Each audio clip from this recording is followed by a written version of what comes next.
pembeli setuju dengan akad tersebut. Lalu dia menerima barang dengan belum menentukan dua syarat yang diajukan oleh penjual dalam akad tersebut, sehingga akad tersebut terjadi tanpa ada kepastian. Berarti ada gharar. Ini hukumnya haram. Tetapi kalau pada saat menawarkan barang, penjual memberikan pilihan harga yang berbeda, contoh sepeda motor, kalau dibayar kontan harganya 10 juta. Kalau dibayar secara mengangsur atau tempo selama 1 tahun, harganya 12 juta. Kalau dibayar secara mengangsur tempo 2 tahun, harganya 14 juta. Kalau dibayar secara mengangsur tempo selama 3 tahun, harganya 16 juta. Kemudian pembeli memilih salah satu yang ditawarkan oleh penjual. Lalu akad jual beli tersebut dilakukan dengan satu harga, dan persyaratan yang ditentukan, maka demikian itu diperbolehkan, tidak termasuk riba, hukumnya halal. Ya sudah, saya pilih yang, misalkan pembeli tadi, saya pilih yang mengangsur selama 3 tahun. Nah, berarti dia membayar selama 3 tahun, apakah tiap bulan dan sebagainya, seharga 16 juta. Jadi intinya penjual menawarkan dengan 2 harga, lalu pembeli menentukan salah satu yang ditawarkan sebelum pisah dari penjual, maka itu diperbolehkan. Itu berarti hukumnya halal. Bisa difahami? Nah, mudah-mudahan Allah paring manfaat dan barokah. Haddatsana hadna Qabisah an Sufyan an Abi Hamzah an Hasan Abi Sa'id an Nabi sallallahu alaihi wasallam qala, bersabda Nabi, at-tajiru, adapun pedagang, as-saduku, yang jujur, al-aminu, yang dipercaya, iku ma'an nabiyyin, bersama para nabi, wasiddiqina, dan orang-orang yang jujur, orang-orang sungguh, wasyuhada'i, dan orang-orang yang mati syahid di surga. Nabi bersabda, pedagang yang jujur berkata apa adanya. Nah, ini juga berat bagi para pedagang. Ngomong jujur apa adanya itu ya berat. Kadang-kadang bisa laku, bisa tidak. Maka ya harus jujur ini. Gak boleh menyembunyikan. Lagi bisa dipercaya. Bisa dipercaya, umpama penitipannya atau pembayarannya atau pengirimannya, dan juga dia bisa menjaga amal itu, maka besok di hari kiamat, di akhirat nanti, bersama para nabi, bersama orang-orang jujur, dan bersama orang-orang yang mati syahid. Berarti derajatnya pol, hukumnya bagi pedagang yang jujur, yang bisa dipercaya itu besok di akhirat nanti di surga bersama para nabi, orang yang jujur, dan orang yang mati syahid.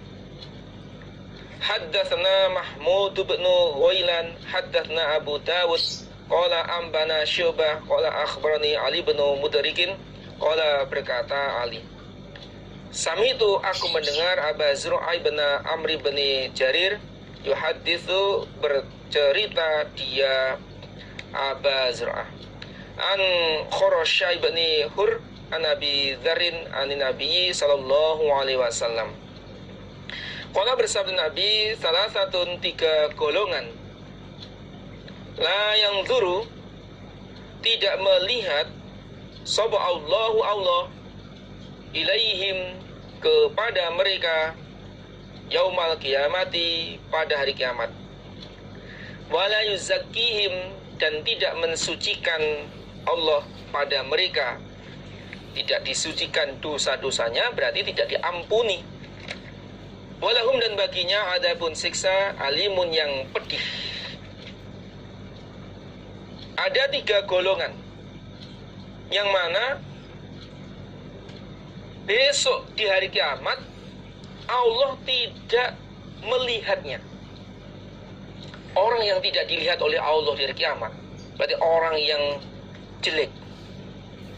Orang yang jelek, tidak diperhatikan oleh Allah, tidak dilihat oleh Allah, tidak dipandang oleh Allah, berarti orang itu dimarah, dimurka oleh Allah. Yang kedua, tidak disucikan dosa-dosanya. Allah tidak mengampuni dosa-dosanya. Yang ketiga, walahum adzabun alim, bagi mereka ada siksa yang pedih, neraka. Kulna berkata kami, man siapakah hum mereka ya Rasulullah? Siapakah mereka itu? Orang yang tidak dipandang oleh Allah, orang yang tidak disucikan oleh Allah, dan baginya adalah siksa neraka. Faqad khabu, maka sungguh rugi mereka. Wa khasiru, dan rugi mereka. Berarti mereka adalah orang yang rugi. Faqala bersabda Nabi, mereka 3 golongan itu adalah 1. Al-mannanu, orang yang mengungkit-ungkit. Yang kedua, wal musbilu, dan orang yang memanjangkan, melembrehkan izarahu pada pakaian bawahnya. Ini khusus bagi laki-laki. Yang ketiga, wal munfiku, dan orang yang menawarkan sil'atahu pada dagangannya bil halifil kadzib, dengan sumpah yang bohong. Dengan sumpah bohong. Maka Rasul berkata, mereka 3 golongan itu adalah nomor 1, al-mannanu, orang yang mengungkit-ungkit pada pemberiannya. Al-mannanu bima'ato, dia sudah memberikan sesuatu kepada orang lain, atau dia sedekah atau jariah, lalu diminta kembali, atau dia mengungkit, lalu dia mengungkit-ungkit atas pemberian yang diberikan. Yang kedua, orang laki-laki yang memanjangkan sarungnya, pakaian bawahnya, apakah itu sarung atau celana, sampai menutup atau di bawah mata kaki. Yang ketiga, orang yang menawarkan barang dagangannya dengan sumpah bohong. Berarti 3 perkara atau 3 amalan ini hukumnya haram. Orang yang mengungkit-ungkit atas pemberian hukumnya haram, gak boleh, karena mendapatkan ancaman dari kiamat nanti. Orang laki-laki yang memanjangkan pakaian bawah, sarung atau celana, training dan sebagainya, itu hukumnya haram, karena ada ancaman di hari kiamat nanti. Yang ketiga, melariskan atau menawarkan barang dagangan dengan sumpah bohong. Demi Allah, ini sudah ditawar sekian, padahal belum sama sekali. Demi Allah, ini harganya lebih murah daripada yang lain, padahal sama saja. Nah, itu dia menawarkan barang dagangan dengan sumpah bohong. Nah, itu berarti hukumnya haram. Maka dalam jual beli khususnya para pedagang ini berharap doa barokah dari Nabi, tidak hanya sekedar mencari keuntungan, tapi mendapatkan atau mengalap barokah doa Nabi di pagi hari, kemudian yang jujur, yang amanat, atau berharap nanti bisa berkumpul bersama para nabi, orang-orang yang siddiq, orang-orang yang mati syahid. Haddatsna Abdan akhbarna Abdullah akhbarna Yunus an-Zuhri an Urwa bin Zubair wa Sa'id bin Musayyab an Hakim bin Hizam radhiyallahu anhu qala, berkata Hakim, sa'altu, minta aku Rasulullah pada Rasulullah sallallahu alaihi wasallam, fa'atoni, lalu memberi Nabi padaku. Nabi, aku minta dong. Summa sa'altuhu, kemudian minta aku pada Nabi. Fa'atoni, lalu memberi Nabi padaku. Nabi, minta lagi dong. Kemudian Nabi memberi kepada saya. Ini.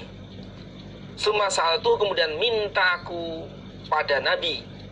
Fa'atoni, lalu memberi Nabi padaku. Sampai 3 kali. Nabi, minta dong, kasih.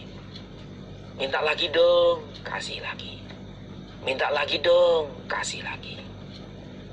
Tsumma qala, kemudian berkata Nabi, ya Hakim, wahai Hakim, inna hadzal mal, sesungguhnya ini harta, khadiratun, hijau, hulwatun, manis. Faman, maka barang siapa akhadahu, yang mengambil dia pada harta, bisa khawati nafsin, dengan relanya hati, burika, maka dibarokahi, lahu, baginya, fihi, di dalam harta. Waman, dan barang siapa akhadahu, yang mengambil dia pada harta, bi'ishrafi nafsin, dengan israfnya atau rakusnya hati, lam yubarok, maka tidak dibarokahi, lahu, baginya, fihi, di dalam harta. Gambarannya, kalladhi, seperti orang, yakulu, yang makan dia, wala yashba'u, dan tidak kenyang dia. Kemudian Nabi berkata kepada Hakim, wahai Hakim, sesungguhnya harta ini adalah hijau. Setiap orang yang memandang pasti senang. Nabi menggambarkan harta itu adalah hijau. Siapa yang gak senang dengan emas? Siapa yang gak senang dengan dinar? Siapa yang gak senang dengan uang jutaan? Siapa yang gak senang dengan tawanan perang? Siapa yang gak senang dengan jarahan? Siapa yang gak senang? Jadi harta itu digambarkan oleh Nabi adalah hijau. Setiap orang itu pasti senang.